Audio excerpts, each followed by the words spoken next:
ప్రభుత్వం నుంచి ఆ కుటుంబానికి ఎటువంటి న్యాయమూ జరగలేదు. ఏంటండి మహిళలకు మీరు ఇచ్చే గౌరవం? ఏంటండి చిన్నపిల్లల్ని మీరు కాపాడేటువంటి విధానం? ఇదా? మళ్ళీ గౌరవనీయులైన హోమ్ మినిస్టర్ గారు బంగళపూడి అనిత గారు ఒక మహిళ. ఇక కృష్ణా జిల్లా గుడ్లవల్లేరు ఇంజనీరింగ్ కాలేజ్ విషయం తీసుకుంటే 300 మంది అమ్మాయిలు రోడ్డెక్కి బాబు మా వీడియోలు అక్కడ ఉన్నాయి అని లబో దిబోమని మొత్తుకుంటున్నా కూడా గుట్టు చప్పుడు కాకుండా ఆ ఇష్యూని భలే మట్టు పెట్టేశారు అసలు. అంటే ఇమ్మీడియట్ గా హాలిడేస్ ఇచ్చేసి ఇమ్మీడియట్ గా పిల్లల్ని వాళ్ళ ఇళ్లకు పంపించేసేసి అసలు ఇక్కడ ఏం లేవు, అసలు ఇక్కడ ఏం జరగలేదు. అరే కళ్ళ ముందు చెప్తున్నారు కదా ఆడపిల్లలందరూ వచ్చి, అది మీకు కనిపించట్లేదా? కావాలని చెప్తారా? సరదాగా చెప్తారా ఆడపిల్లలు ఇలాంటి విషయాల్లో? ఇంకొక ఇంట్రెస్టింగ్ విషయం ఏంటంటే ఇందులో లోకేష్ గారు కూడా అసలు ఇక్కడ కెమెరాలు ఉంటే చూపించాలి మీరు అని చెప్పి క్వశ్చన్ చేయడం అనేది చాలా, అసలు ఏమని సంబోధించాలో కూడా నాకు అర్థం కావట్లేదు. అది ఆయన ఒక గౌరవనీయ పదవిలో ఉండి ఆయన అసలు అలా మాట్లాడచ్చా? ఎంత అండగా నిలబడాలండి ఆ అమ్మాయిలకైనా. కానీ ఆయన చేసిన పని ఏంటి? ఉన్నాయా కెమెరాలు? ఎక్కడున్నాయి? చూపించండి. ఇదా? మళ్ళీ మీ మంత్రి శాఖలో ఒక మహిళ ఒక గొప్ప పదవిలో ఉండడం, హోంమంత్రిగా. చాలా అన్యాయం అండి ఇది, నిజంగా చాలా అన్యాయం. ఇదే జగనన్న ప్రభుత్వంలో తీసుకున్నట్లయితే క్షేత్ర స్థాయిలో మహిళలకు, చిన్నారులకు, బాలికలకు జగనన్న ప్రభుత్వం అండగా నిలబడింది. దిశ చట్టం ద్వారా ఆ దిశ లక్ష్యాన్ని ఇమ్మీడియట్ గా చేరుకోవడానికి మొబైల్ పోలీసు వ్యవస్థ, మహిళా పోలీసులు, వాలంటీర్లు అందరూ ఒకరికొకరు చేదోడు వాదోడుగా ఉంటూ అసలు ఇలాంటి సంఘటనలు జరగకుండా అడ్డుకునేవారు. జరిగినా ఇమ్మీడియట్ యాక్షన్ తీసుకునేవాళ్లు. బాధితులకి న్యాయం జరిగేది, తప్పు చేసిన వాడికి శిక్ష పడేది. అంత గొప్ప వ్యవస్థని మీరు భ్రష్టు పట్టించారు. అడ్డు అదుపు లేకుండా ఈ రోజున నేరగాళ్లు చెలరేగిపోతున్నారు. ఎందుకు ఆగుతారు? ఇలాంటి గొప్ప గొప్ప వ్యవస్థలు ఉన్నప్పుడు వాటిని అలా ఉంచితేనే మంచిదేమోనండి. ఏమో నాకు అనిపించింది నిజంగా ఈ రోజున. ఇక తప్పుడు ప్రచారాలు, అభూత కల్పనలు సృష్టించి ఆ నీడలో చంద్రబాబు గారి ప్రభుత్వం తప్పించుకోవాలని చూస్తున్నారు. ప్రతి విషయంలోనూ అలాగే చేస్తున్నారు. ఏమనుకుంటున్నారు? ఎవరు చూడట్లేదు అనుకుంటున్నారా? లేకపోతే చూసినా పట్టించుకోవట్లేదు అనుకుంటున్నారా? ఎవరు అడుగుతారులే అనుకుంటున్నారా? ఏమనుకుంటున్నారు మీరు అసలు? అసలు ఇదంతా ఎందుకండి? నాదే అసలు ఒక పెద్ద ఉదాహరణ. గుడ్లవల్లేరు ఇవన్నీ పక్కన పెడితే నాదే ఒక పెద్ద ఉదాహరణ. నా కేసు తీసుకుంటే నా గురించే ఇప్పుడు నేను మాట్లాడుతున్నాను, ఎవరి గురించి సంబోధించట్లేదు ఇక్కడ. ఏ రోజునైతే జగన్మోహన్ రెడ్డి గారు నన్ను అధికార ప్రతినిధిగా నియమించారో, అనౌన్స్ చేశారో, ఆ రోజు నుంచి మానసికంగా ఎంత కృంగదీయాలో అంతా కుంగదీసే ప్రయత్నం చేస్తున్నారు. లోకేష్ ఫేక్ న్యూస్ ఫ్యాక్టరీ వాళ్ళు, తెలుగుదేశం పార్టీ కార్యకర్తలు, అమెరికాలో ఉండేటువంటి తెలుగుదేశం పార్టీ అభిమానులు, కొన్ని అయితే అఫీషియల్ తెలుగుదేశం పార్టీ హ్యాండిల్స్ నుంచే అసభ్యకరమైన మెసేజ్లు. ఆ పేపర్లు కూడా నేను మీకు ఇప్పుడు చూపిస్తాను సార్, ఒకసారి చూడండి. ఆ గ్రూప్ ఏంటండి? ఆంధ్ర రాష్ట్ర రాజకీయాలు గ్రూప్. ఆ గ్రూప్ లో చూడండి, నా నెంబర్ ని అఫీషియల్ గా పెట్టేసి ఆ మెసేజ్ చూసారా మీరు? నేను నా నోటితో చదవలేను. ముంజని తగులుకోండి, బ్లడ్ దారలు కట్టాలా, చెవుల్లోంచి వేరేగా అనుకోవద్దు అంట. ఏంటండి అసలు ఆ పదజాలం? ఏంటండి ఆ మాటలు? ఇలాగా మీరు మాట్లాడుకునేది మీ గ్రూపుల్లో, మీ తెలుగుదేశం పార్టీ గ్రూపుల్లో మీరు మాట్లాడుకునేటువంటి భాష ఇలా ఉంటుందా? నాకు తెలీదు ఇప్పటిదాకా. ఇక తర్వాత చూడండి, ఆ రోజు నుంచి నాకు వచ్చేటువంటి మిస్ కాల్స్ అన్నమాట ఇవి. ఇంకెత్తడం మానేసా నేను. అసలు ఎన్ని కాల్స్ రోజుకి తక్కువ 900 కాల్స్ అండి. అది తక్కువ. ఈ ఐకమత్యం చక్కగా నేరాలు చేసిన వాళ్ళని పట్టుకోవడంలో చూపించుంటే ఒక్క అమ్మాయి కూడా బలయ్యేది కాదు, ఒక్క తల్లికి కూడా కడుపుకోతుండేది కాదు. నిజంగా నాకు అనిపించింది, నేను మాట్లాడుతున్నా ఇవాళ. అలాగే చూడండి, అక్కడ మీరు చదవచ్చు, టెక్స్ట్ మెసేజ్లు అన్నమాట అవి. నాకు ఫోన్ ఎత్తవే, ఇంకా సైలెంట్ లో పెట్టేస్తాం కదా, ఫోన్ ఎత్తవే అంటూ మెసేజ్లు. ఇటుపక్క చూస్తే అసలు ఎవరో కూడా తెలియదు. మళ్ళీ అడ్వకేట్ అంట ఆయన, అదిగో చూడండి, జగదీష్ అడ్వకేట్ అంట. ఆ నెంబర్ కూడా చూడొచ్చు మీరు అక్కడ, 9441950333. డబ్బులు ఎంత తీసుకున్నావు, what happen to the amount, ఇది వాళ్ళు మాట్లాడేది. సార్ నెక్స్ట్ స్లైడ్ కదా ప్లీజ్. సో చూడండి ఆ మెసేజ్ రండి ఒకసారి. అసలు నా భర్త గురించి మాట్లాడే హక్కు మీకు ఎవరిచ్చారు, నా ఫ్యామిలీ గురించి మాట్లాడే హక్కు మీకు ఎవరిచ్చారు? అంటే ఇంకా మీరు ఎంత వరకు వెళ్తారో అంతవరకు ఎండ్ అనేది ఏముండదా మీకు? అసలు ఇంకా ఎడ్జ్ అనే పాయింట్ ఏముండదా మీకు? ఇంకా నోటికి ఎంత వస్తే అంత మాట్లాడడమేనా అసలు? నేను ఇక్కడ చాలా క్లియర్ గా నెంబర్స్ కూడా చెప్తున్నా చూడండి. ఈ నెంబర్ కూడా మీరు చూడొచ్చు, 9966929946. ఆ భాష చూసారా మీరు? ఇది చూడండి, పైసా శ్యామల ఎందుకు ఇలా మాట్లాడుతున్నావు, నీకెందుకు రాజకీయాలు, డూప్లికేట్ దానా, నాకెందుకు రాజకీయాలా? అవునా, తెలుస్తుంది ఎందుకో మీకు త్వరలో. కొంచెం జ్ఞానంతో ఆలోచించు, నువ్వేంటో 100 మందికి తెలుసు. మీ హోటల్ సీక్రెట్, ఓటమి ప్రభుత్వం వచ్చి 4వ నెల. అసలు ఏం మాట్లాడుతున్నారు? మాట్లాడి వాళ్ళు పెట్టేదానికి వాళ్ళకే ఒక్కోసారి నాకు అనిపిస్తుంది అసలు. అంటే ఇంకా అర్థం చేసుకునే వాళ్ళకైతే ఏమైనా చెప్పొచ్చు, ఇలాంటి వాళ్ళకి మనం ఏం మాట్లాడతాం చెప్పండి? ఇవి వాళ్ళు పెట్టే మెసేజ్లు. నాకు ఒక అఫీషియల్ హ్యాండిల్ ఉంది ట్విట్టర్ లో, జేపీఆర్ యువగళం. మన లోకేష్ గారి యువగళాన్ని స్ఫూర్తిగా తీసుకుని పెట్టినటువంటి పేజ్ అనుకుంటా అది. సో ఆ యువగళంలో డైరెక్ట్ గా ఇక్కడ చూస్తే నా నెంబర్ అలా పెట్టేశారు అంతే. పెట్టేసి this is just to bring this to your notice if you weren't aware, ఇది శ్యామల నెంబర్ అని పెట్టేశారనమాట. పాపం నాకు ఎవరో ఒక ఆయన మంచి వ్యక్తి, మేడం మీరు పోలీస్ కంప్లైంట్ ఇవ్వండి, ఇలా ప్రైవసీని భంగం చేస్తూ నెంబర్ పెట్టడం తప్పు ట్విట్టర్లో ఆర్ ఎనీ సోషల్ మీడియాలో అని చెప్పి పాపం ఎవరో ఒక ఆయన నాకు పంపించారు. ఇంకా అటుపక్క కూడా మీరు చూస్తే ఎన్ని మెసేజ్లు, ఆ నెంబర్స్ కూడా I really want to show the numbers. ఆ నెంబర్స్ ఏంటి?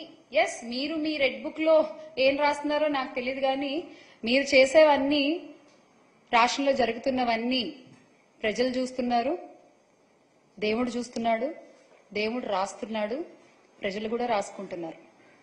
మీకు అన్నిటికీ సమాధానం చాలా త్వరలోనే దొరుకుతుంది.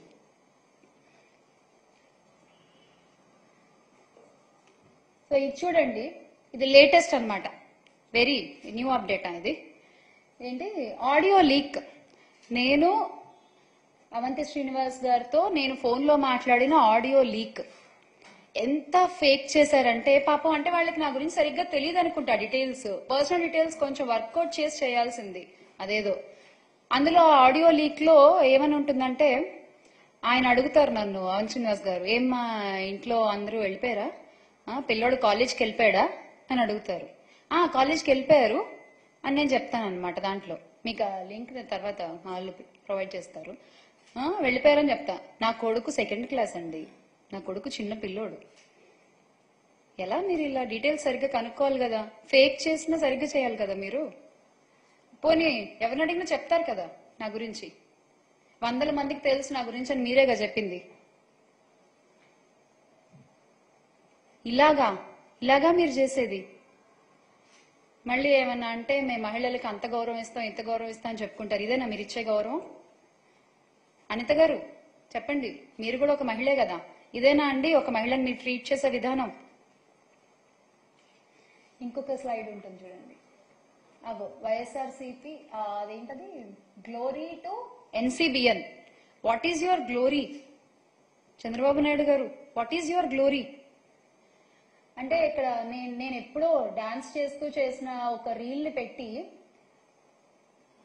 యువజన శృంగార రసిక పార్టీ అంట. అసలు అంటే ఇంకా మరి సినిమాల్లోంచి వచ్చిన వాళ్ళు రాజకీయాల్లోకి రాకూడదా ఏంటి? నాకు అర్థం కాదు, చెప్పండి.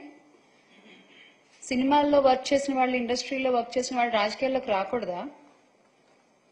ఒక చిన్న సందేహం అండి, ఏమనుకోవద్దు. తెలుగుదేశం పార్టీని స్థాపించిన గౌరవనీయులు స్వర్గీయ ఎన్టీ రామారావు గారు, ఆయన ఎవరండి? ఆయన ఇండస్ట్రీ పర్సనేగా, ఆయన ఒక నటుడేగా ముందు. ప్రజారాజ్యాన్ని స్థాపించిన చిరంజీవి గారు, ఆయన ఎవరండి? ఆయన ఒక నటుడే కదా. ఎందుకు ఇప్పటి మన డిప్యూటీ సీఎం గారు పవన్ కళ్యాణ్ గారు, ఆయన ఎవరు? ఆయన నటుడే కదా. అంటే అబ్బాయిలు వస్తే పర్వాలేదు, అబ్బాయిలు వస్తే సూపరు, అమ్మాయిలు వస్తే మాత్రం అంతకుముందు వాళ్ళు చేసినవి ఇలా పోస్ట్ చేసేసి మీకు నచ్చినటువంటి టెక్స్టులు రాసేసి క్యాప్షన్లు పెట్టేసి ఇలా చేస్తారా మీరు? ఇది ఎంతవరకు కరెక్ట్ అండి? బాలకృష్ణ గారు, ఆయన కూడా ఒక నటుడే కదా. ఇప్పుడు బాలకృష్ణ గారు వాళ్ళ అబ్బాయి కూడా కొత్తగా మోక్షజ్ఞ గారు కూడా ఒక మూవీ చేస్తున్నారు.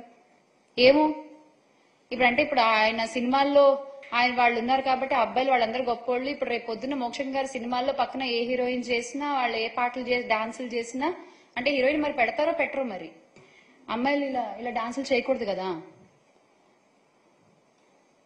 ఏంటండి అసలు? మీ పార్టీలోనే ఇంతకు ముందు జయసుధ గారు ఉన్నారు, జయప్రద గారు ఉన్నారు, కవిత గారు ఉన్నారు. అంటే వీళ్ళందరి వ్యక్తిత్వాల గురించి మీరేం చెప్పాలనుకుంటున్నారు? ఓహోహో, వాళ్ళు మీ పార్టీ వాళ్ళు కదా. Okay okay okay. సో మీ పార్టీలో ఉంటే ఓకే. మహిళలు ఇండస్ట్రీ నుంచి వచ్చిన వాళ్ళు మీకు నచ్చని మీ వ్యతిరేక పార్టీలో ఉంటే మాత్రం వాళ్ళకి వ్యక్తిత్వాలు ఉండవు. వాళ్ళ వ్యక్తిత్వాల గురించి మనం ఏదైనా మాట్లాడేస్తాం, వాళ్ళ మీద మనం ఎంత అభాండాలైనా వేసేస్తాము, ఎంతైనా ట్రోల్ చేసేస్తాం. అంతేనా? అంతేనా మీరు చెప్పదలుచుకున్నది? చూడండి ఆ ట్రోల్స్ అసలు ఎక్కడెక్కడ వెతికి ఆగు నైట్.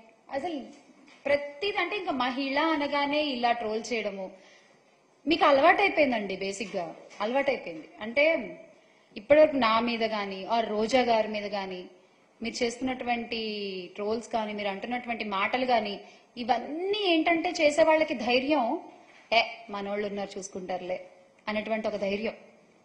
ఆ ధైర్యాన్ని ఇస్తుంది మీరు కాదా అండి? ఆ ధైర్యాన్ని ఇస్తుంది మీరు కాదా అని అడుగుతున్నాను నేను.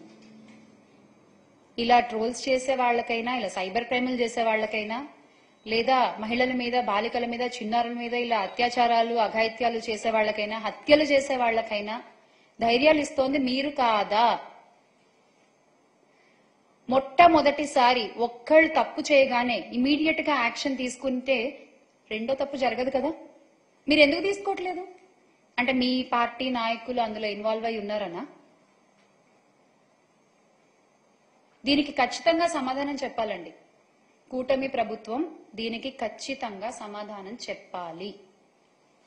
మీరు అధికారంలోకి వచ్చింది ఎందుకు? మహిళల్ని కాపాడాల్సిన బాధ్యత మీ మీద లేదా? చిన్నపిల్లల్ని కాపాడాల్సిన బాధ్యత మీ మీద లేదా? ఇలాంటి రాబందులు, క్రూరముగాల నుంచి కాపాడే ధర్మం మీది కాదా? చెప్పండి. ఇంత దారుణంగా సైబర్ క్రైములకు దిగుతున్నారు అంటే ఈ రాబందులంతా, చిన్న పిల్లల మీద దూకుతున్నారంటే వీళ్ళంతా, ఈ కామాందులంతా వాళ్ళ వెన్నుల్లో వణుకు పుట్టించే బాధ్యత మీది కాదా? దీనికి ఏం సమాధానం చెప్తారో చెప్పాలి నాకు. I will be waiting. విచిత్రమైన విషయం ఏంటంటే మహిళల రక్షణ, శాంతి భద్రతల అంశాల మీద దృష్టి పెట్టాల్సిన పోలీసులు ఇప్పుడు ఎలా అయిపోయారంటే వచ్చే రాజకీయ విమర్శలన్నింటినీ కూడా వాళ్ళ బాధ్యతగా తీసుకుంటున్నారు పాపం వాళ్ళు. ఎస్, ఎవరెవరైతే ప్రస్తుతం మీరు చూడొచ్చు, ప్రస్తుతం ప్రభుత్వం మీద ఎవరైతే ఒక విమర్శ చేస్తారో అది చచ్చా ప్రభుత్వ బాధ్యత కాదు, అది మా బాధ్యత. దానికోసం పనిచేస్తున్నారు పోలీస్ వ్యవస్థ అంతా. ఇప్పుడు చూడండి ఆంధ్రప్రదేశ్ పోలీస్, ఇక్కడ కూడా మీరు చూడొచ్చు. AP police Twitter handle TDP Twitter handle గా ఎప్పుడు మారిపోయిందో నాకు తెలియదు. మరి ఇసుక సిండికేట్ గురించి ప్రశ్నిస్తే చర్యలు తప్పమని హెచ్చరిస్తారు. రాజకీయ విమర్శలకు పోలీసులకు అసలు ఏంటండి సంబంధం? ఎందుకు రాజకీయాలకు పోలీస్ శాఖ వేదిక అవుతోంది? ఎందుకు? వై? రాష్ట్రానికి 14 లక్షల కోట్లు అప్పుంది అని చంద్రబాబు నాయుడు గారు చెప్పారు. ఇప్పటి వరకు మీ అబద్ధపు ప్రచారాలతో మరి వాళ్ల మీద మీరు ఏం చర్యలు తీసుకుంటారు? ఈ కామెంట్ల ఆధారంగా సోషల్ మీడియాలో విస్తృత ప్రచారాలు, అబద్ధ ప్రచారాలు చేస్తున్న ప్రతి ఒక్కళ్ళ మీద మీరేం చర్యలు తీసుకుంటారు? నా మీదనే ఇంత నీచ కామెంట్లు, ఇంత అబద్ధ ప్రచారాలు చేస్తున్న వాళ్ళ మీద మీరు ఏం చర్యలు తీసుకుంటారు? చెప్పండి, తెలియాలి నాకు. అంటే మీరు అనుకుంటూ ఉండొచ్చు, కొంచెం వీళ్ళని ఇబ్బంది పెడితే, కొంచెం నొక్కి పెడితే ఏముంది, భయపడి వెళ్ళిపోతారులే అని మీరు అనుకుంటుండొచ్చు. మీరు మమ్మల్ని ఎంత మానసికంగా దెబ్బతీయాలి అనుకున్నా మేము వెనక్కి తగ్గం. చేశారు, మీకు చేతనైనంత చేశారు. ఇండస్ట్రీలో ఒక పని లేకుండా చేశారు, పర్వాలేదు, నిలబడి తట్టుకునే శక్తి నాకుంది. ఇలా ట్రోల్స్ చేస్తారా, ఇలా భయపడతారా, అడ్డుకునే ధైర్యం నాకుంది, నిలబడి పోరాడే ధైర్యం మాకుంది. మా పార్టీలో ఉన్న మహిళా నేతలపై మీరు ఎంత అసభ్యకరంగా మాట్లాడినా, మమ్మల్ని ఎంత కృంగదీయాలని చూసినా వెనకడుగు వేసే ప్రసక్తి లేదు. రాష్ట్రంలో మహిళలపై జరిగినటువంటి ఈ అత్యాచారాల్ని, అఘాయిత్యాలకి, హత్యలకి, ఇవన్నీ పాల్పడుతున్న నిందితులపై మీరు కఠిన శిక్ష తీసుకోవాలి, ఖచ్చితమైన యాక్షన్ తీసుకోవాలి. ఆ నిందితులకి శిక్ష పడాలి. వైఎస్ఆర్సీపీ పార్టీ తరఫున చాలా గట్టిగా మా మహిళా నేతలందరి తరఫున ఈ రోజున మేము డిమాండ్ చేస్తున్నాం. రాష్ట్రంలో మహిళలపై జరిగినటువంటి అఘాయిత్యాలకి మీరేం సమాధానం చెప్తారు? We're demanding an answer. ఒకవేళ ఇదే గనక కొనసాగితే మాత్రం, ఇలాగే గనక జరుగుతుంటే మాత్రం ఓకే, పెద్ద ఎత్తున ఉద్యమించడానికి మేము రెడీ. ఖచ్చితంగా పెద్ద ఎత్తున ఉద్యమిస్తాము. మహిళలకి అండగా నిలబడుతుంది వైఎస్ఆర్సీపీ పార్టీ. ఎప్పుడు మేము అండగా నిలబడతాము.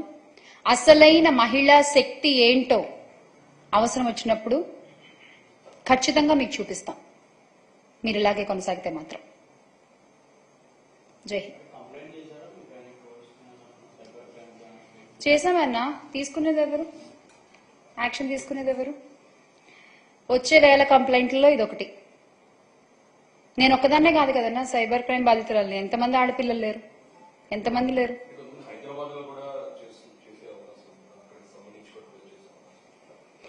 అమెరికా నుంచి కూడా ట్రోల్ చేస్తున్నారన్నా. మీరు ఓన్లీ హైదరాబాద్ అడుగుతున్నారు, అమెరికా నుంచి కూడా ట్రోల్ చేస్తున్నారు. అక్కడి నుంచి అంటే వీళ్ళు ఏంటంటే, ఇది ఓకే మన అపోజిట్ పార్టీ, సినిమా ఇండస్ట్రీ నుంచి వచ్చారు, తేలిక చులకన, అందరి వేళ్లు అక్కడి నుంచే ఉన్నాయి. ఇందాక మనం మాట్లాడుకున్నట్టు